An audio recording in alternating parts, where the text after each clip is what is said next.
영상을 시청하기 전 구독과 좋아요, 알림 설정 부탁드립니다. 중년의 가슴 깊숙이 묻어두었던 그러나 결코 꺼지지 않았던 불꽃 같은 이야기를 지금 시작합니다. 저는 보았습니다.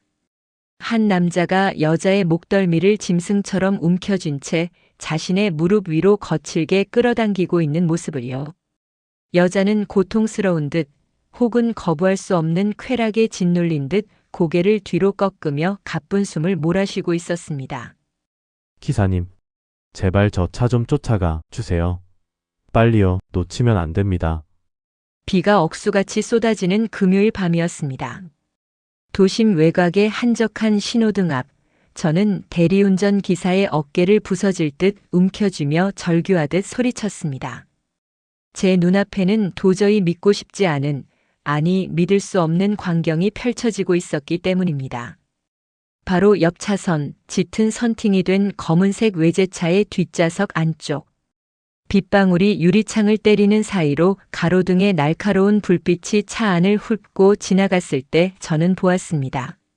한 남자가 여자의 목덜미를 짐승처럼 움켜쥔 채 자신의 무릎 위로 거칠게 끌어당기고 있는 모습을요. 여자는 고통스러운 듯 혹은 거부할 수 없는 쾌락에 짓눌린 듯 고개를 뒤로 꺾으며 가쁜 숨을 몰아쉬고 있었습니다. 헝클어진 머리카락 사이로 드러난 그녀의 옆얼굴을 보는 순간 저는 심장이 그대로 멈춰버리는 것 같았습니다. 30년입니다. 강산이 3번이나 변하고 제 머리칼에 희끗한 서리가 내려앉았어도 단 1초 만에 세포 하나하나가 반응하는 이름. 바로 제 첫사랑 윤이었습니다. 대학 시절 가난한 고학생이었던 저를 위해 자신의 등록금까지 내어주려 했던 사람. 하지만 무능한 부모의 빚 때문에 이름 모를 재력가에게 팔려가듯 떠나야 했던 나의 첫사랑 윤이었습니다. 그런데 지금 제 눈앞의 윤이는 제가 기억하던 그 청초한 소녀가 아니었습니다. 남자의 두툼한 손은 이미 윤희의 얇은 블라우스 단추들을 거칠게 밀어내고 있었고 그 사이로 드러난 풍만한 가슴의 굴곡을 탐욕스럽게 짓누르고 있었습니다. 남자의 입술이 그녀의 가느다란 쇄골과 어깨 사이를 끈적하게 파고들 때마다 윤희의 몸은 마치 물 밖으로 던져진 물고기처럼 파르르 떨리며 활처럼 휘어졌습니다. 남자의 손등 위로 솟아오른 굵은 핏줄과 그녀의 얇은 스커트 안쪽으로 집요하게 파고드는 그 단단한 팔의 움직임. 그것은 분명 30년 전 제가 그토록 소중히 지켜주고 싶어 했던 그녀의 가장 은밀한 곳을 유린하는 폭력적인 움직임이었습니다. 하지만 무심한 신호등은 초록색으로 바뀌었고 그녀를 태운 차는 빗줄기를 가르며 맹수처럼 어둠 속으로 사라져버렸습니다. 대리기사는 위험하다며 제 부탁을 거절했고 저는 차 뒷좌석에 주저앉아 짐승 같은 신음을 내뱉었습니다. 이야기가 본격적으로 시작되기 전 구독과 좋아요, 알림 설정 부탁드립니다. 여러분의 클릭 한 번이 가슴 시린 중년의 이야기를 이어가는 가장 큰 힘이 됩니다. 집에 돌아온 뒤에도 제 정신은 그 빗속의 차 안에 머물러 있었습니다. 눈을 감으면 자꾸만 잔상이 떠올랐습니다. 윤희의 그 촉촉하게 젖어있던 눈망울, 그리고 남자의 거친 손길에 짓눌려 붉게 달아오른 그녀의 하얀 살결. 그 남자는 누구였을까요? 남편일까요? 아니면 그녀를 돈으로 산 정부일까요? 어떤 관계든 상관없었습니다. 중요한 건 그녀가 지금 고통받고 있다는 것, 그리고 그녀의 몸이 여전히 누군가에 의해 뜨겁게 불타고 있다는 사실이었습니다. 제 인생은 겉보기에 완벽했습니다. 중견 기업의 이사로 재직하며 번듯한 직장과 단란한 가정을 꾸렸죠. 하지만 제 내면은 늘 비어 있었습니다. 아내와의 잠자리는 그저 의무적인 행위일 뿐이었습니다. 아내를 안을 때마다 저는 자기도 모르게 다른 누군가의 부드러운 살결을 상상하곤 했습니다. 20대 시절 좁고 눅눅한 자취방에서 처음 서로의 몸이 맞닿았을 때 느끼던 그 소름 돋는 전율. 그녀의 몸에서 나던 은은한 비누 향기와 땀방울이 섞인 묘한 채취. 그때 느꼈던 그녀의 은밀한 곳은 마치 잘 익은 과일처럼 촉촉하고 따뜻했습니다. 저는 그때의 촉감을 잊지 못합니다. 가난 때문에 그녀를 보내야 했던 그날, 저는 제 심장의 절반을 떼어준 것이나 다름없었습니다. 그런데 30년이 지난 지금 그녀는 가장 처참하고도 도발적인 모습으로 제 앞에 나타났습니다. 이것은 운명의 장난일까요? 아니면 하늘이 저에게 준 마지막 기회일까요? 저는 밤새도록 잠을 이루지 못하고 서재 책상에 앉아 과거의 일기장과 앨범을 뒤졌습니다. 그녀와 함께 찍었던 빛바랜 사진 한 장이 제 손에 잡혔습니다.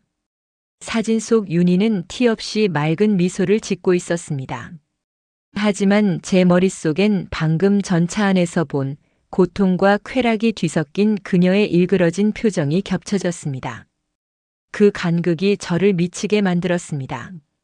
그녀의 몸 위에 새겨졌을 그 남자의 흔적들을 생각하니 피가 거꾸로 솟는 것 같았습니다. 분노 뒤에는 말로 표현할 수 없는 야릇한 흥분이 자리 잡고 있었습니다. 저 또한 그녀를 저렇게 거칠게, 아니 그보다 더 격정적으로 안고 싶다는 욕망이 꿈틀거렸습니다. 30년 전에 순수했던 사랑은 이제 집착과 갈증으로 변질되어 있었습니다. 윤희야, 내가 너를 어떻게 찾아야 할까? 저는 결심했습니다. 제 평온한 일상이 무너지고 제가 쌓아온 명예가 바닥으로 떨어진다 해도 상관없었습니다. 그 빗속의 차 안에서 본 그녀의 비명 섞인 신음소리를 다시 확인해야만 했습니다. 그녀가 흘리는 눈물을 제 입술로 닦아주고 그녀의 그 촉촉하고 따뜻한 안쪽을 다시 한번 제 것으로 만들어야만 했습니다. 여러분, 이것은 순해 보일까요? 아니면 미친 집착의 시작일까요? 저는 다음 날부터 제가 가진 모든 인맥과 수단을 동원해 그녀를 찾기 시작했습니다. 그리고 며칠 뒤 제 휴대폰으로 낯선 번호의 문자 한 통이 도착했습니다. 성진 씨, 맞지? 그날 밤 차 안에서 나를 본 거 다 알아. 문자를 읽는 순간 제 온몸에 털이 곤두섰습니다. 그녀도 저를 보았던 것입니다. 그 짧은 찰나의 순간에 우리의 시선은 30년의 세월을 가로질러 맞닿아 있었습니다. 심장이 터질 듯이 뛰기 시작했습니다. 제 손가락은 떨리는 채로 답장을 써내려갔습니다. 어디야? 지금 당장 만나야겠어. 그리고 돌아온 대답은 제 인생을 송두리째 바꿔놓을 위험한 제안이었습니다. 오늘 밤 11시, 예전에 우리 자주 가던 그 여관 골목 끝에 있는 호텔로 와. 남편 몰래 나가는 거야. 나 지금 너무 무섭지만 또 달아올라 있기도 해. 그녀의 문자는 마치 제 영혼을 낚아채는 갈고리 같았습니다. 저는 거울 속에 저를 바라보았습니다. 50살의 중년 남자 하지만 눈빛만큼은 20대의 굶주린 짐승처럼 번뜩이고 있었습니다. 저는 서둘러 코트를 챙겨 입었습니다. 아내에게는 갑작스러운 야근이라고 짧게 거짓말을 남긴 채요. 폭풍전야 같은 고요함 속에 저는 그녀가 기다리는 그 금기된 장소로 차를 몰았습니다. 핸들을 잡은 손목에는 힘이 잔뜩 들어가 있었고 입안은 바짝바짝 말라붙었습니다. 30년을 참아온 욕망이 이제 곧 폭발하려 하고 있었습니다. 과연 그곳에서 저를 기다리고 있는 것은 무엇일까요? 그녀의 눈물일까요? 아니면 저를 파멸로 이끌 은밀한 덫일까요? 밤 11시 도심의 화려한 불빛 뒤편에 숨은 고요한 호텔가. 저는 차를 멀찍이 세워두고 코트깃을 바짝 세웠습니다. 심장 소리가 귓가까지 들릴 정도로 크게 요동치고 있었습니다.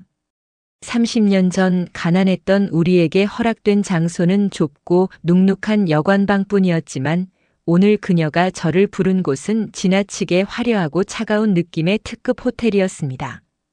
로비의 대리석 바닥을 걷는 제 구두 소리가 유난히 크게 울렸습니다. 엘리베이터 거울에 비친 제 얼굴은 낯설 만큼 상기되어 있었습니다. 50살의 이성적인 중견 기업 이사는 간데없고 오직 첫사랑에 눈먼 굶주린 짐승 한 마리만이 그곳에 서 있었습니다. 1205호. 그녀가 말한 방 앞에 섰을 때 저는 잠시 숨을 골라야 했습니다. 이 문을 여는 순간 제 평온했던 가정과 사회적 지위는 모두 벼랑 끝으로 내몰릴 것임을 직감했기 때문입니다. 하지만 제 손은 이미 벨을 누르고 있었습니다. 띠리릭 소리와 함께 문이 열렸습니다. 방 안은 조명을 낮게 낮추어 은밀한 분위기가 감돌았습니다. 그 어둠 사이로 은은한 라벤더 향기가 제 코끝을 스쳤습니다. 그리고 그곳에 윤희가 서 있었습니다. 그녀는 얇은 실크 가운 하나만을 걸친 채 발코니 창밖을 바라보고 있었습니다. 윤희야. 제 목소리가 갈라져 나왔습니다. 그녀가 천천히 고개를 돌렸습니다. 가까이서 본 그녀의 얼굴은 빗속에서 보았던 것보다 훨씬 더 위태로워 보였습니다. 선명한 눈망울에는 눈물이 고여 있었고 입술은 무언가에 눌린 듯 살짝 부어올라 있었습니다. 저는 홀린 듯 그녀에게 다가갔습니다. 가까이 다가갈수록 그녀의 채취가 제 감각을 마비시켰습니다. 30년 전에 그 풋풋한 비누 향이 아닌 농익은 여인의 진한 살 냄새와 고급스러운 향수가 뒤섞인 사람을 미치게 만드는 향기였습니다. 제가 손을 뻗어 그녀의 어깨를 잡으려던 찰나 그녀가 가운의 깃을 여미며 몸을 움츠렸습니다. 그 순간 가운 사이로 비쳐나온 그녀의 하얀 목덜미와 가슴팍 상단에 새겨진 붉은 자국들이 제 시야에 박혔습니다. 그것은 사랑의 흔적이 아니었습니다. 거칠고 폭력적인 소유욕이 남긴 낙인이었습니다. 그 남자가 그런 거야? 제 물음에 윤희는 대답 대신 고개를 숙이며 흐느꼈습니다. 분노가 해일처럼 밀려왔습니다. 제가 감히 손도 대지 못할 만큼 소중하게 여겼던 그녀의 그 부드러운 살결이 그런 짐승 같은 놈에게 짓밟혔다는 사실이 저를 광기로 몰아넣었습니다. 저는 그녀를 강하게 끌어당겨 품에 안았습니다. 그녀의 가녀린 몸이 제 단단한 가슴팍에 닿는 순간 30년 동안 억눌려왔던 모든 갈증이 폭발했습니다. 성진 씨, 안 돼. 나 지금 너무 더러워졌어. 그 사람이 내 몸 구석구석을 자기 마음대로. 윤희는 제 가슴을 밀어내려 했지만 그녀의 손길은 이미 힘이 풀려 제 셔츠를 꽉 움켜쥐고 있었습니다. 그녀의 고백은 오히려 제 욕망의 불에 기름을 붓는 꼴이 되었습니다. 남의 손에 더럽혀졌다는 자책감이 그녀를 괴롭히고 있었지만 제 눈에는 그 모습마저도 지독하게 관능적으로 보였습니다. 타인에 의해 거칠게 다루어진 그녀의 몸을 제가 다시 온전하게 정화해주고 싶다는 왜곡된 사명감마저 들었습니다. 저는 그녀의 젖어있는 눈가에 입을 맞추었습니다. 그리고 천천히 내려와 그녀의 떨리는 입술을 삼켰습니다. 30년 만에 다시 맛보는 그녀의 입안은 예전보다 훨씬 더 뜨겁고 달콤했습니다. 그녀의 혀가 제 입안으로 감겨 들어올 때마다 제 아랫배는 터질 듯한 압박감으로 저려왔습니다. 제 손은 본능적으로 그녀의 허리 곡선을 타고 내려갔습니다. 실크 가운의 매끄러운 감촉 아래로 느껴지는 그녀의 탄력 있는 엉덩이와 허벅지의 살결. 그것은 상상했던 것보다 훨씬 더 부드럽고 촉촉했습니다. 우리는 누가 먼저랄 것도 없이 침대 위로 쓰러졌습니다. 넓은 침대 시트 위로 그녀의 하얀 피부가 꽃잎처럼 펼쳐졌습니다. 조명 아래 드러난 그녀의 전신은 마치 잘 빚어진 조각상 같았습니다. 하지만 그 아름다운 육체 곳곳에 남겨진 정운의 흔적들이 제 눈을 자극했습니다. 그녀의 허벅지 안쪽 가장 은밀하고 소중한 곳 근처에 남은 푸른 멍 자국을 보는 순간 저는 이성을 잃고 말았습니다. 저는 그 자국 위에 제 입술을 대고 강하게 흔적을 남기기 시작했습니다. 그 남자의 흔적을 제 것으로 덮어 씌우기라도 하든 말입니다. 윤희는 고개를 젖히며 자지러지는 신음을 내뱉었습니다. 아, 성진 씨. 거기는. 아우. 그녀의 손가락이 제 머리카락 사이를 헤집으며 저를 강하게 압박했습니다. 그녀의 몸은 이미 비에 젖은 대지처럼 축축하게 달아올라 있었습니다. 제가 그녀의 다리 사이 그 깊고 뜨거운 계곡으로 손을 뻗었을 때 그녀는 마치 감전된 듯 몸을 크게 떨었습니다. 그곳에서 느껴지는 뜨거운 열기와 끈적한 수분감은 저를 완전히 다른 세상으로 인도했습니다. 저는 제 옷을 거칠게 벗어 던졌습니다. 50살의 나이가 무색하게 제 몸은 그녀를 향해 팽팽하게 긴장되어 있었습니다. 거울에 비친 제 모습은 마치 사냥을 앞둔 포식자 같았습니다. 제 단단하게 부풀어 오른 그것이 그녀의 입구에 닿았을 때 윤희는 두 눈을 질끈 감으며 제 어깨를 깨물었습니다. 30년이라는 세월의 벽이 무너지고 오직 남성과 여성이라는 원초적인 본능만이 이 방 안을 가득 채웠습니다. 하지만 바로 그 순간이었습니다. 적막한 방 안에 날카로운 기계음이 울려 퍼졌습니다.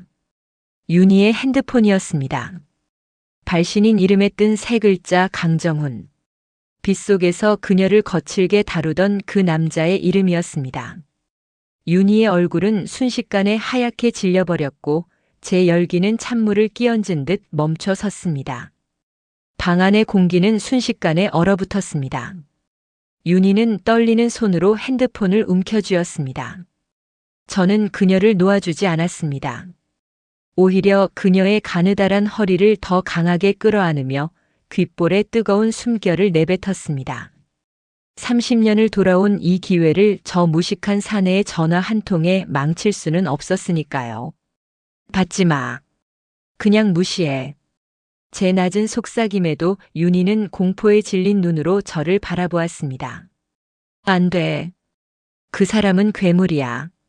내가 어디 있는지 누구랑 있는지 모르면 이 호텔을 통째로 뒤엎을 사람이야.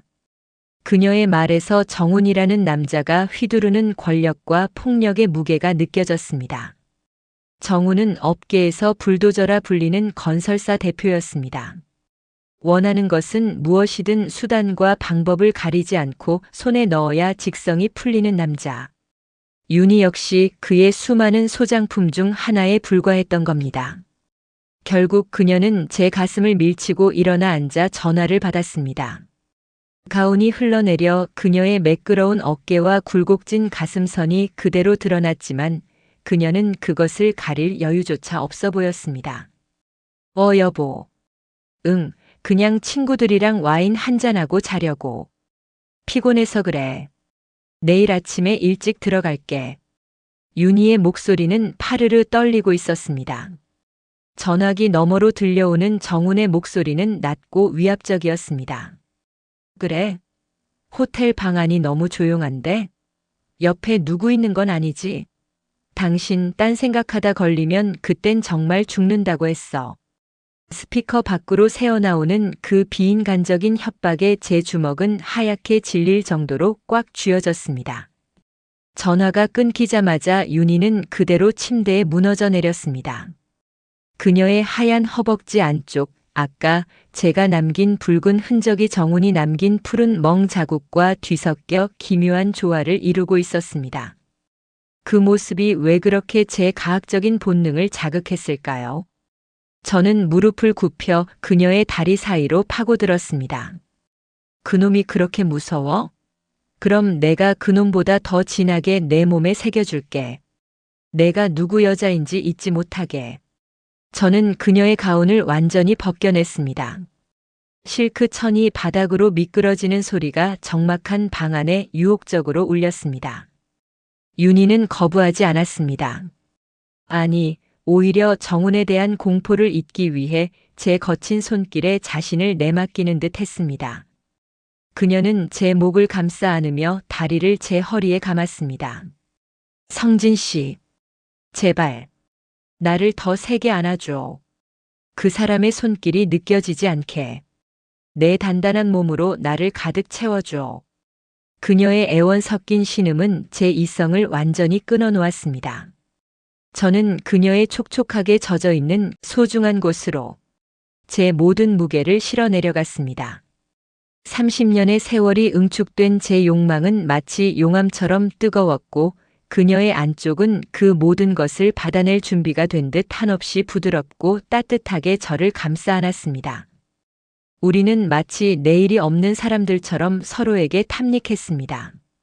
창밖에는 여전히 비가 내리고 있었고 호텔 방의 유리는 우리의 뜨거운 열기 때문에 하얗게 김이 서렸습니다. 저는 그녀의 하얀 살결 위에 제 흔적을 촘촘히 새겨 넣었습니다. 정훈이라는 남자가 남긴 그 모든 불쾌한 기억을 제 뜨거운 숨결과 액체로 씻어내고 싶었습니다. 윤희는 제 밑에서 파도처럼 흔들렸습니다.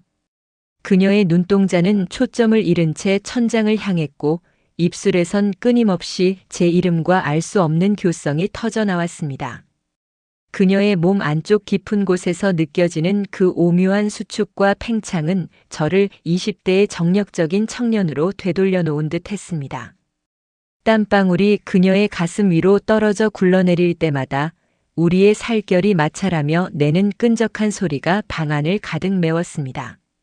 하지만 그 절정의 순간에도 제 머릿속 한 구석에는 정훈의 그 서늘한 목소리가 맴돌았습니다. 옆에 누구 있는 건 아니지? 이 위험한 유희가 언제까지 지속될 수 있을까요? 저는 그녀의 목덜미를 살짝 깨물며 마지막 남은 힘을 다해 그녀의 깊은 곳으로 파고들었습니다. 온몸의 근육이 경직되고 하얀 불꽃이 터지는 듯한 쾌감이 뇌를 강타했습니다. 한바탕 폭풍이 지나간 후 우리는 서로를 껴안은 채 거친 숨을 몰아쉬었습니다. 하지만 평화는 오래가지 않았습니다. 갑자기 방 문 밖에서 묵직한 발자국 소리가 들려왔습니다. 누군가 도어락을 조작하려는 듯 띠띠띠 하는 번호판 누르는 소리가 정막을 깼습니다. 윤희의 눈이 공포로 크게 떠졌습니다. 설마 그 사람이야? 올 리가 없는데. 저는 급히 옷을 챙겨 입으며 문 쪽을 쏘아보았습니다. 누군가 이 방의 비밀번호를 알고 있다는 것, 그리고 이 시간에 이곳을 찾아왔다는 것은 최악의 상황을 의미했습니다. 강정훈. 그가 우리를 한꺼번에 집어삼키기 위해 이곳으로 걸어 들어오고 있는 것이었습니다. 안 돼. 그 사람이야. 분명히 그 사람이야. 윤희는 하얗게 질린 얼굴로 침대 시트를 끌어당겨 제 몸을 가렸습니다. 그녀의 눈동자는 공포로 인해 초점을 잃고 미친 듯이 흔들리고 있었습니다. 30년 만에 다시 아는 그녀의 살결은 방금 전까지 제 품 안에서 용암처럼 뜨거웠지만 지금은 얼음장처럼 차갑게 식어가고 있었습니다. 번호판을 누르는 소리가 멈추고 잠시의 정적이 흘렀습니다. 비밀번호가 틀린 것일까요? 아니면 밖의 남자가 안의 반응을 살피며 우리를 조롱하고 있는 것일까요? 저는 급히 바닥에 흩어진 셔츠와 바지를 낚아챘습니다. 심장이 입 밖으로 튀어나올 것 같았습니다. 50살의 나이에 사회적 지위를 쌓아온 제가 호텔 방에서 친구의 아내이자 첫사랑과 발가벗은 채 발견된다는 것은 곧 사회적 매장을 의미했습니다. 윤희야, 진정해. 일단 화장실로 숨어. 저는 낮은 목소리로 속삭이며 그녀를 밀어 넣었습니다. 그리고 저는 창가 쪽 커튼 뒤 좁은 공간으로 몸을 날렸습니다. 12층 높이 뛰어내릴 수도 없는 이 막다른 방 안에서 제가 할 수 있는 건 오직 숨을 죽이는 것뿐이었습니다. 다시 띠리릭 하는 경쾌한 소리와 함께 문이 열렸습니다. 묵직한 구두 소리가 대리석 바닥을 울리며 안으로 들어왔습니다. 뚜벅뚜벅. 그 소리는 마치 사냥감을 구석으로 몰아넣는 맹수의 발걸음 같았습니다. 윤희야, 자는 거야?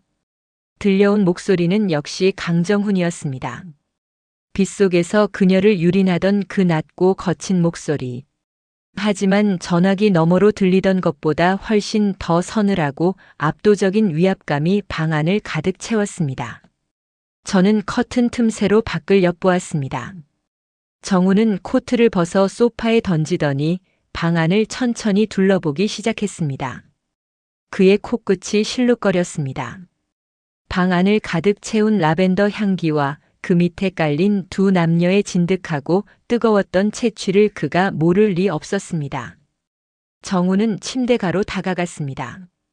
흐트러진 시트 그리고 아직 온기가 가시지 않은 베개를 손으로 쓸어내렸습니다. 그의 입가에 비열한 미소가 걸렸습니다. 이상하네. 우리 마누라가 친구들이랑 와인 마신다고 하더니 방 안에서 진동하는 이 냄새는 뭐야? 이건 와인 냄새가 아니라 사내놈 땀 냄새잖아. 그는 화장실 문 앞으로 다가갔습니다. 저는 커튼 뒤에서 숨을 멈췄습니다. 폐가 터질 것 같았지만 단 한 올의 공기도 밖으로 내보내지 않으려 온몸의 근육을 팽팽하게 긴장시켰습니다. 제 손은 창틀을 꽉 쥐어 손톱이 하얗게 변해 있었습니다. 윤희야, 안에 있는 거 다 알아. 문 열어. 아니면 내가 부수고 들어갈까? 정훈의 주먹이 화장실 문을 쾅 하고 내리쳤습니다. 안에서 윤희의 짧은 비명소리가 들려왔습니다. 결국 문이 열렸고 샤워 가운만 간신히 걸친 윤희가 사시나무 떨듯하며 나타났습니다. 정우는 그녀의 머리채를 휘어잡아 제 쪽으로 끌어당겼습니다. 말해. 어떤 놈이야? 어떤 놈이 내 물건에 손을 댔어? 정훈의 포효에 가까운 물음에 윤희는 울며 매달렸습니다. 아니에요, 여보. 오해예요. 그냥 혼자 있었어요. 너무 무서워서. 정우는 그녀의 말을 듣는 척하더니 갑자기 그녀의 가운깃을 거칠게 젖혔습니다. 그리고 그녀의 목덜미와 쇄골 사이, 아까 제가 탐욕스럽게 새겨놓았던 그 붉은 흔적들을 발견했습니다. 혼자 있었다고. 그럼 이 자국은 뭐야? 내가 혼자서 입술로 내 목이라도 빨았다는 거야? 정훈의 눈이 광기로 번뜩였습니다. 그는 윤희를 침대 위로 내동댕이 쳤습니다. 그리고는 허리춤에 차고 있던 가죽 벨트를 천천히 풀기 시작했습니다. 찰그랑 하는 금속 버클 소리가 제 고막을 찢는 것 같았습니다. 어떤 놈인지는 모르겠지만 아직 이 방 안에 숨어 있겠지. 쥐새끼처럼 숨어서 내가 너를 다루는 걸 지켜보고 있겠어. 정우는 침대에 엎드린 윤희의 허리 위로 올라탔습니다. 그리고는 그녀의 얇은 가운을 찢어내듯 벗겨버렸습니다. 커튼 뒤에서 그 광경을 지켜보는 제 눈앞이 붉게 달아올랐습니다. 제 첫사랑, 제 영혼의 반쪽인 그녀가 저 무도한 사내에게 짐승처럼 다뤄지는 모습. 정훈의 커다랗고 거친 손이 윤희의 하얀 엉덩이를 사정없이 내려쳤습니다. 제발. 제발 그만해요. 윤희의 고통 섞인 비명이 방 안을 메웠지만 정우는 오히려 그 소리를 즐기는 듯 했습니다. 그는 윤희의 고개를 뒤로 꺾어 제 쪽 커튼 쪽을 보게 만들었습니다. 윤희의 초점 없는 눈동자가 커튼 틈새에 숨은 저와 마주쳤습니다. 그녀의 눈 속에는 제발 도와달라는 간절함과 절대로 나오지 말라는 체념이 동시에 서려 있었습니다. 정우는 이제 자신의 바지를 내리려 하고 있었습니다. 그는 숨어있는 저를 향해 보란 듯이 자신이 이 여자의 주인임을 증명하려는 듯 가장 파괴적이고 원초적인 행위를 이어가려 했습니다. 저는 더 이상 참을 수 없었습니다. 제 손에 잡힌 무거운 크리스털 잿더리. 이것을 들고 나가 저 괴물의 머리통을 날려버리고 그녀를 안고 도망치고 싶었습니다. 하지만 제가 나가는 순간 윤희는 간통의 주범이 될 것이고 저는 모든 것을 잃게 될 것입니다. 정훈의 거친 숨소리가 점점 커지고 윤희의 울음소리가 잦아들 무렵 정훈이 갑자기 동작을 멈추고 커튼 쪽을 향해 고개를 돌렸습니다. 거기 쥐새끼. 이제 그만 나오지 그래. 숨어서 구경만 하니 물건이 좀 빳빳해졌나? 정우는 이미 제가 그곳에 있다는 것을 알고 있었습니다. 그는 벨트를 손에 감은 채 천천히 커튼 쪽으로 걸어오기 시작했습니다. 제 이마에서 굵은 땀방울이 눈으로 흘러내렸습니다. 이제 선택의 여지가 없었습니다. 들키느냐, 먼저 공격하느냐. 저는 잿더리를 쥔 손에 힘을 주며 커튼을 박차고 나갈 준비를 했습니다. 그런데 그때 호텔 방 안으로 또 다른 소음이 들려왔습니다. 복도에서 들려오는 여러 사람의 급박한 발자국 소리와 경찰입니다. 문 여세요. 라는 외침이었습니다. 정훈의 얼굴이 일순간 당황으로 물들었습니다. 그 틈을 타 윤희가 정훈의 팔을 깨물고 화장실로 도망쳤습니다. 상황은 순식간에 아수라장이 되었습니다. 경찰입니다. 문 여세요. 신고 접수됐습니다. 복도를 울리는 단호한 함성에 방 안의 공기는 얼어붙다 못해 날카롭게 깨져나갔습니다. 저를 사냥하려던 포식자 정훈의 얼굴에도 당혹감이 스쳤습니다. 그는 분명 자신이 이 상황의 지배자라고 믿고 있었을 겁니다. 아내를 미끼로 삼아 숨어있는 쥐새끼를 끌어내어 처참하게 짓밟으려던 그의 계획에 공권력이라는 변수는 없었을 테니까요. 제길 어떤 놈이.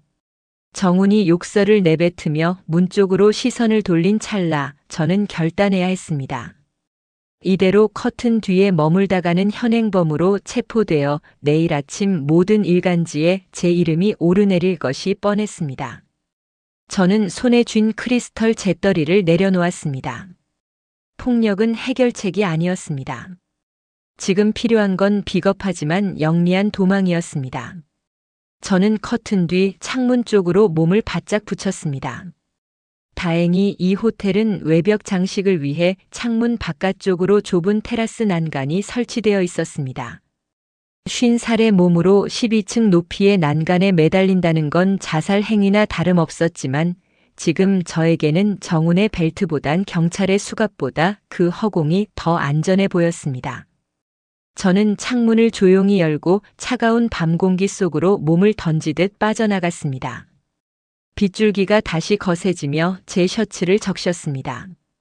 난간을 붙잡은 손가락 끝이 비명처럼 저려왔습니다. 바로 그때 방 안의 문이 부서질 듯 열리며 경찰들이 들이닥치는 소리가 들렸습니다. 움직이지 마. 강정훈 씨, 당신을 가정폭력 및 감금 혐의로 긴급 체포합니다. 예상치 못한 반전이었습니다. 경찰을 부른 건 간통을 신고하려던 정훈의 조력자가 아니었습니다. 바로 화장실에 숨어있던 윤이었습니다. 그녀는 핸드폰을 들고 들어간 그 짧은 순간 자신의 파멸을 무릅쓰고 112에 구조 요청을 보냈던 겁니다. 자신을 때리고 유린하는 남편으로부터 벗어나기 위해, 그리고 커튼 뒤에 숨어있는 저를 살리기 위해서 말이죠. 난간에 매달려 방 안의 대화를 엿듣던 저는 눈물을 삼켰습니다. 윤희의 흐느낌 소리와 정훈의 거친 저항 소리가 뒤섞여 들려왔습니다. 이거나. 내 마누라 내가 교육하겠다는데 당신들이 무슨 상관이야. 저기 저 커튼 뒤에 놈이 숨어 있다고. 저놈부터 잡아. 정훈이 미친 듯이 소리치며 제가 있던 커튼을 가리켰습니다. 경찰관의 발자국 소리가 제가 숨어있던 창가로 다가왔습니다. 저는 심장이 멎는 듯한 공포 속에 난간 아래로 몸을 더 바짝 밀착시켰습니다.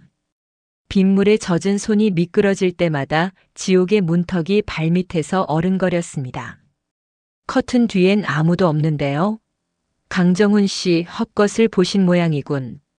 당신 아내 몸에 남은 이 타박상과 멍 자국들이 다 증거입니다. 동행하시죠. 경찰관의 목소리에 정훈은 짐승 같은 포효를 내뱉으며 끌려나갔습니다. 복도가 다시 조용해지고 방 안에는 윤희의 가녀린 울음소리만 남았습니다. 저는 떨리는 몸을 이끌고 다시 창을 넘어 방 안으로 들어왔습니다. 방 안은 폭풍이 휩쓸고 간 듯 엉망이었습니다. 윤희는 침대 옆 차가운 바닥에 주저앉아 찢어진 가운으로 몸을 감싼 채 떨고 있었습니다. 제가 다가가 어깨에 손을 얹자 그녀는 소스라치게 놀라며 저를 바라보았습니다. 그녀의 눈가에 맺힌 멍 자국과 터진 입술을 보자 제 가슴은 난도질 당하는 것 같았습니다. 성진 씨, 빨리 가. 경찰들이 곧 다시 올지도 몰라. 그 사람이 나를 죽이려 할 때 내가 여기 있다는 게 들키면 안 돼. 윤희야, 같이 가자. 이대로 너를 저 괴물에게 버려둘 순 없어. 제 간절한 외침에 윤희는 고개를 저었습니다. 아니, 지금은 아니야. 그 사람은 돈과 권력이 있어. 금방 풀려날 거야. 내가 정식으로 이혼 소송을 준비할 때까지 너는 내 자리를 지키고 있어야 해. 그래야 나중에 나를 도와줄 수 있어. 윤희의 눈빛은 비록 고통에 젖어 있었지만 그 어느 때보다 단단했습니다. 그녀는 저를 보호하기 위해 스스로 지옥에 남기를 선택한 것입니다. 저는 그녀의 부어오른 손을 잡고 그 뜨겁고도 축축한 손바닥에 제 입술을 묻었습니다. 30년 전에도 지금도 저는 그녀에게 받기만 하는 비겁한 남자였습니다. 기다릴게. 무슨 일이 있어도 너를 그 늪에서 꺼내줄게. 저는 그녀의 이마에 마지막으로 입을 맞춘 뒤 비상계단을 통해 호텔을 빠져나왔습니다. 차에 올라타 핸들을 잡자 그제야 온몸에 경련이 일어났습니다. 셔츠에서는 그녀의 살 냄새와 피 냄새, 그리고 빗물 냄새가 뒤섞여 진동했습니다. 집으로 돌아가는 길, 제 머릿속은 온통 복수와 집착으로 가득 찼습니다. 정훈이라는 남자를 합법적으로 혹은 가장 잔인한 방법으로 무너뜨려야 했습니다. 그가 그녀의 몸에 새긴 그 불쾌한 흔적들을 하나하나 지워내고 오직 저만이 그녀의 온전한 주인이 되는 상상을 했습니다. 그것은 사랑이었을까요? 아니면 또 다른 형태의 관계였을까요? 거울에 비친 제 눈빛은 이미 예전의 온화한 이사가 아니었습니다. 짐승에게 소중한 것을 빼앗겼던 사냥꾼의 눈, 혹은 자신이 가진 것을 지키기 위해 더 잔인해지기로 결심한 또 다른 포식자의 눈이었습니다. 다음 날 아침 출근한 제 책상 위에는 발신인 불명의 서류 봉투 하나가 놓여 있었습니다. 떨리는 손으로 봉투를 열자 어젯밤 호텔 방에서 제가 커튼 뒤로 숨는 장면, 그리고 윤희와 격정적으로 뒤엉켜 있던 장면들이 찍힌 고화질 사진들이 쏟아져 나왔습니다. 그리고 사진 맨 밑에 적힌 짧은 메모. 당신이 커튼 뒤에 숨어 있을 때 나도 당신을 지켜보고 있었지. 30년 만에 재회치고는 꽤 뜨겁더군. 등줄기에 서늘한 소름이 돋았습니다. 정훈이 아니었습니다. 이 모든 것을 지켜보고 경찰을 부르게 유도하고 사진까지 찍어 저를 협박하는 제3의 인물. 그는 누구일까요? 사무실 책상 위에 흩어진 사진들을 바라보며 저는 당황스러웠습니다. 사진 속 저는 윤희의 하얀 살결 위에 얼굴을 묻은 채 쾌락에 취해 있었고 윤희는 제 어깨를 깨물며 허리를 활처럼 꺾고 있었습니다. 그 찰나의 은밀하고도 적나라한 순간들이 고화질 렌즈에 포착되어 제 눈앞에 박제되어 있었습니다. 30년 만에 재회치고는 꽤 뜨겁더군. 메모의 필적은 낯설었지만 그 문장에 담긴 조소는 마치 면도날처럼 제 심장을 그어댔습니다. 강정훈이 아니었습니다. 정훈은 그 시간에 방 안에서 우리를 찾고 있었고 경찰에 의해 연행되었습니다. 그렇다면 이 사진을 찍은 자는 누구인가? 호텔 방 건너편 건물에서 망원 렌즈로 우리를 훔쳐본 관음증 환자일까요? 아니면 윤희나 저의 주변을 맴돌던 또 다른 그림자일까요? 저는 떨리는 손으로 사진 한 장을 다시 집어들었습니다. 유심히 살펴보니 사진의 각도가 창밖이 아니라 방 안의 환기구 쪽을 향하고 있다는 사실을 깨달았습니다. 누군가 미리 그 방에 소형 카메라를 설치해 두었던 겁니다. 소름이 돋았습니다. 그 말은 즉 윤희가 저를 그 호텔로 불러내기 전부터 이미 이 덫은 설계되어 있었다는 뜻입니다. 설마 윤희 내가? 찰나의 의구심이 머릿속을 스쳤지만 이내 고개를 저었습니다. 남편에게 매를 맞으면서까지 저를 대피시켰던 그녀의 눈빛은 진심이었습니다. 그렇다면 범인은 윤희의 일상을 완전히 통제하고 감시하는 누군가임이 분명했습니다.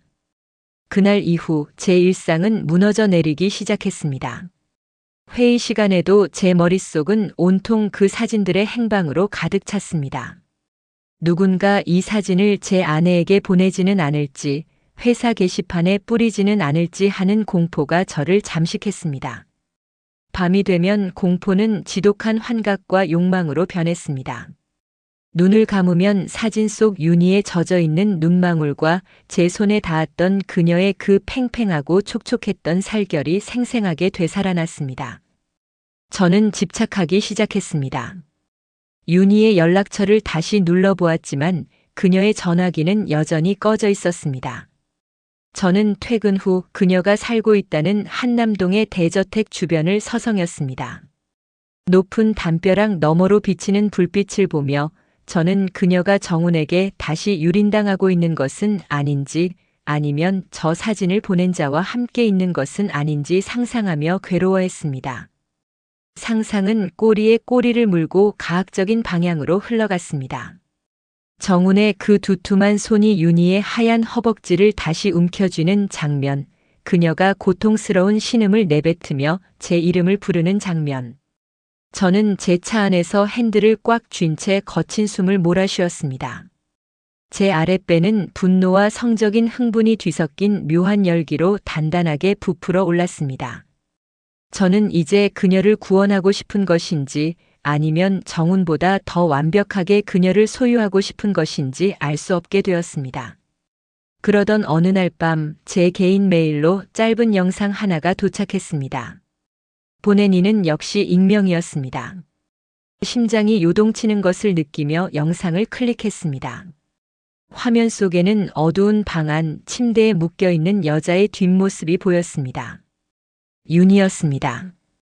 그녀의 가느다란 손목은 침대 헤드에 고정되어 있었고 그녀의 얇은 슬립은 갈깔이 찢겨 있었습니다. 그리고 그녀의 등 위로 검은 그림자가 드리워졌습니다. 그림자의 주인공은 정훈이 아니었습니다. 정훈보다 훨씬 날렵하고 세련된 슈트 차림의 남자. 그는 천천히 윤희의 목덜미를 핥아내리더니 그녀의 귀에 속삭였습니다. 성진 씨가 이 영상을 보면 어떤 표정을 지을까? 자기가 사랑하는 여자가 내 밑에서 이렇게 뜨겁게 젖어가는 걸 보면 말이야. 윤희의 고개가 젖혀지며 고통과 쾌락이 뒤섞인 비명이 터져 나왔습니다. 아니야. 제발. 성진 씨에게는 보내지 마. 아으. 남자의 손이 그녀의 은밀한 곳을 파고들자 윤희의 몸은 마치 전기에 감전된 듯 크게 튀어올랐습니다. 화면 속 남자가 고개를 돌려 카메라를 응시했습니다. 순간 저는 비명을 지를 뻔했습니다. 화면 속의 그 남자. 그는 제 회사의 비서실장이자 제가 가장 믿고 아끼던 후배 민석이었습니다. 민석은 제 모든 스케줄을 관리했고 제가 윤희의 소식을 수소문할 때 가장 먼저 도움을 주었던 인물이었습니다. 민석이 내가 어떻게 배신감보다 더 큰 공포가 몰려왔습니다. 민석은 오래전부터 윤희를 짝사랑해왔거나 아니면 저를 무너뜨리기 위해 윤희를 이용해온 것이 분명했습니다. 영상 속에서 민석은 윤희의 허리를 거칠게 잡아당기며 제 카메라를 향해 비웃음을 날렸습니다. 선배님이 30년 동안 아껴온 그 첫사랑의 맛. 생각보다 훨씬 더 진하고 맛있네요. 선배님은 커튼 뒤에서 구경만 하셨지만 저는 지금 이 안을 마음껏 즐기겠습니다. 부럽지 않으신가요? 민석의 허리가 강하게 움직일 때마다 윤희는 자지러지는 교성을 내뱉었습니다. 그 소리는 제가 호텔 방에서 들었던 것보다 훨씬 더 노골적이고 짐승 같았습니다. 저는 모니터를 주먹으로 내리쳤습니다. 액정이 깨지며 화면이 일그러졌지만 민석의 조롱 섞인 웃음소리는 제 귓가에 환청처럼 남았습니다. 저는 이제 선택의 기로에 섰습니다. 경찰에 신고한다면 민석은 잡히겠지만 그와 동시에 제 불륜 사실과 윤희의 치욕스러운 영상이 세상에 공개될 것입니다. 하지만 가만히 있는다면 윤희는 저 미친놈의 소나기에서 서서히 말라 죽어갈 것입니다. 제 속의 포식자가 다시 깨어났습니다. 30년 전 가난 때문에 그녀를 포기했던 비겁한 성진은 이제 없었습니다. 저는 서랍 깊숙한 곳에서 예전에 취미로 샀던 호신용 가스총과 날카로운 등산용 칼을 꺼냈습니다. 법과 도덕은 이제 의미가 없었습니다. 제 여인을 도둑질하고 유린한 저 어린 짐승의 목을 따버리고 윤희를 그 지옥에서 꺼내오는 것만이 제 유일한 목적이 되었습니다. 저는 민석에게 답장을 보냈습니다. 오늘 밤 그 호텔 1205호로 와라. 혼자서 얼굴 보고 얘기하자. 결전의 시간이 다가오고 있었습니다. 저는 거울 속에 저를 보았습니다. 살기로 가득 찬 중년의 남자. 저는 이제 사랑을 위해 살인자가 될 준비가 되어 있었습니다. 다시 찾은 호텔 1205호. 며칠 전 윤희의 살 냄새와 뜨거운 숨결로 가득했던 그 방은 이제 차가운 살기와 비릿한 욕망의 냄새만이 감돌고 있었습니다. 저는 코트 주머니 속에 날카로운 등산용 칼을 움켜쥐었습니다. 손바닥에 배어나오는 식은땀이 핸들을 잡았을 때보다 훨씬 더 진득했습니다. 문을 열고 들어가자 조명은 낮게 깔려 있었고 거실 소파에는 민석이 와인 잔을 든 채 여유롭게 앉아 있었습니다. 그리고 그 옆 침실로 이어지는 문턱에는 윤희가 얇은 슬립 차림으로 밧줄에 묶인 채 쓰러져 있었습니다.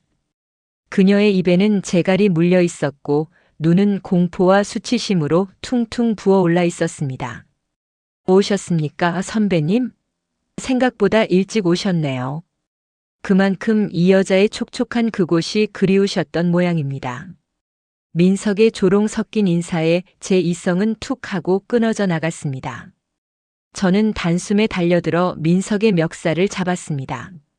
하지만 민석은 당황하지 않고 제 가슴에 차가운 금속 물체를 갖다 댔습니다. 칼이었습니다. 선배님 진정하세요.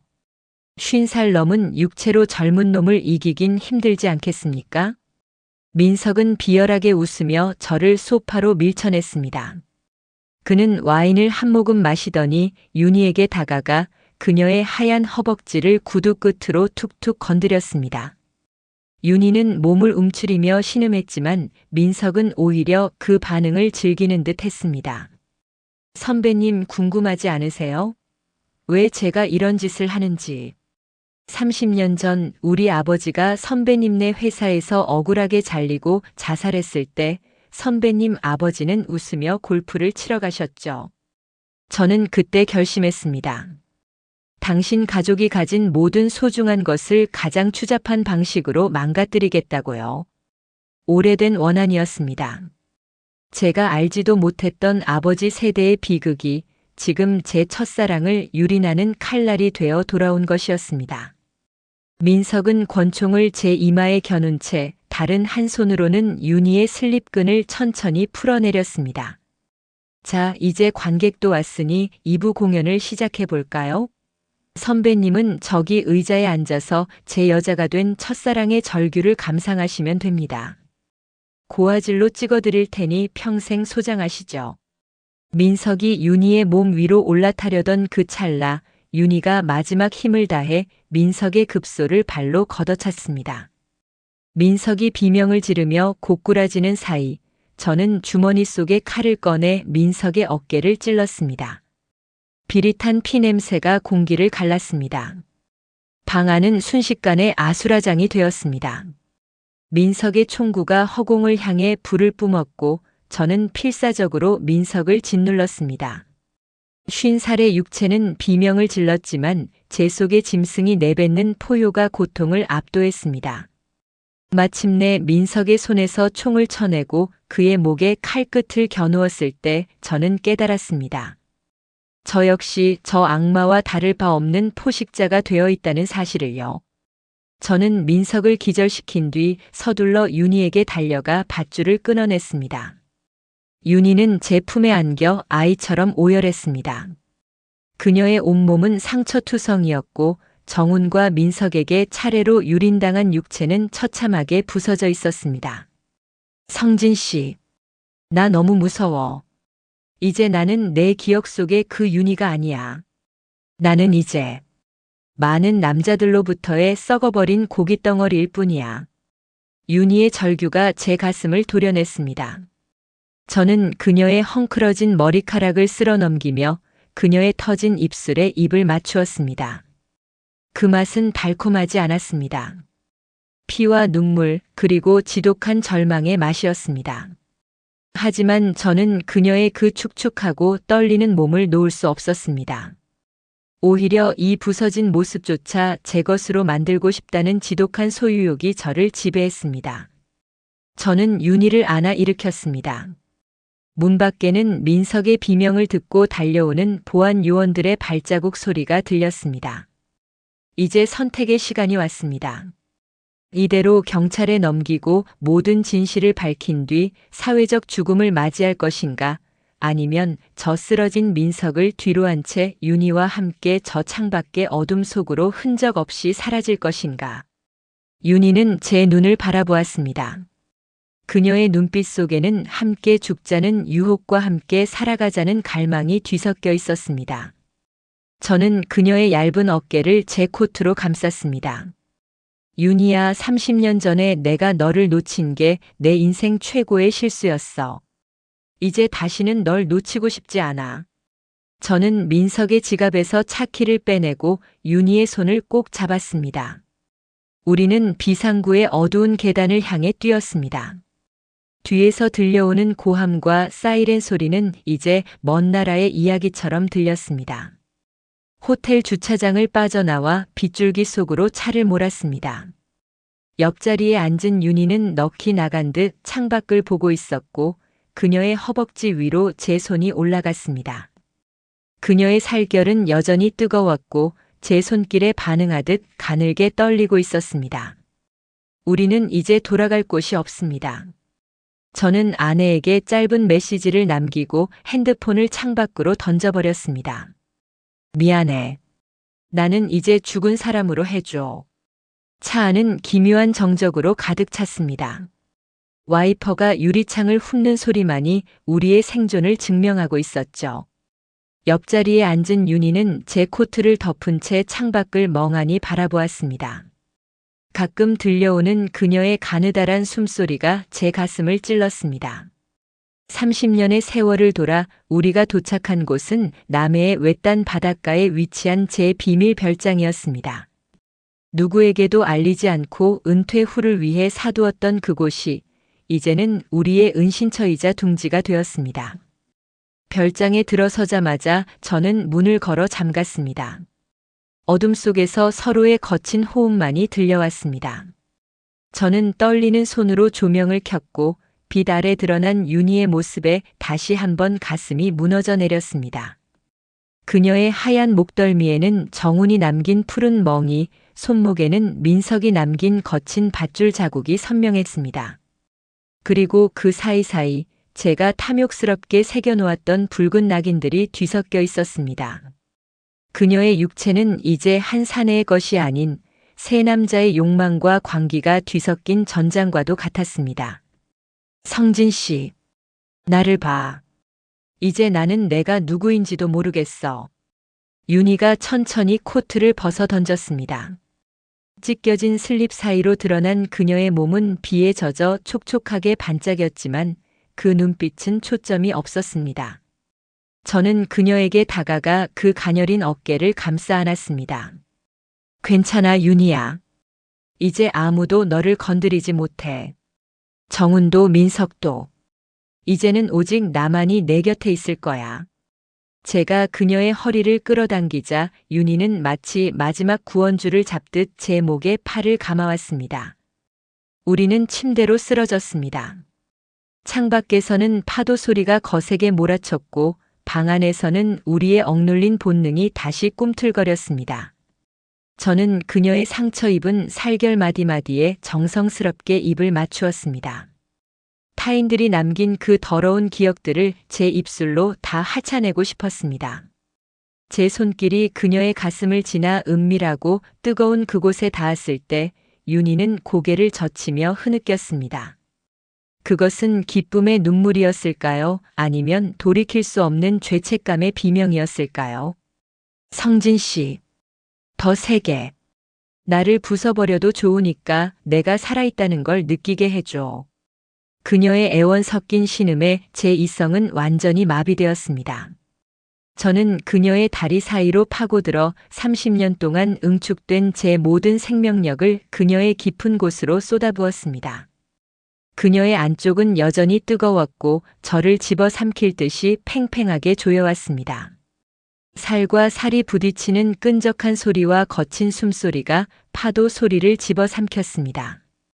절정의 순간 저는 그녀의 눈을 똑바로 바라보았습니다. 그녀의 눈동자 속에는 제가 사랑했던 청초한 소녀는 없었습니다. 오직 상처받고 짓눌려 광기에 물든 여인, 그리고 그녀를 그렇게 만든 저라는 남자의 일그러진 욕망만이 비치고 있었습니다. 우리는 서로를 탐닉하며 동시에 파괴하고 있었습니다. 새벽녘 폭풍이 지나간 자리에 차가운 정막이 내려앉았습니다. 저는 잠든 윤희의 얼굴을 바라보며 담배를 한 대 피워 물었습니다. 거실 탁자 위에는 제가 가져온 가방 속에 신문 뭉치와 돈다발이 놓여 있었습니다. 세상은 이미 우리를 찾기 위해 뒤집어져 있을 겁니다. 정훈의 복수, 민석의 추격, 그리고 버려진 내 가족들의 절규. 그 모든 것들이 이 별장의 문을 두드리는 환청이 들렸습니다. 저는 알고 있었습니다. 이 도피는 결코 영원할 수 없다는 것을요. 우리는 이곳에서 며칠 혹은 몇 주를 버틸 수 있겠지만 결국 세상의 법이나 혹은 우리 내면의 괴물에 의해 심판받게 될 것입니다. 윤희가 부스스 눈을 떴습니다. 그녀는 제 담배 연기를 보며 나직하게 물었습니다. 성진 씨, 우리 내일은 어디로 가? 그녀의 물음에 저는 선뜻 대답할 수 없었습니다. 내일은 있을까요? 아니면 이 별장이 우리의 화려한 무덤이 될까요? 저는 그녀의 이마에 입을 맞추며 속삭였습니다. 파도가 멈추는 곳으로 가자. 그곳이 어디든. 끝까지 같이 있을게.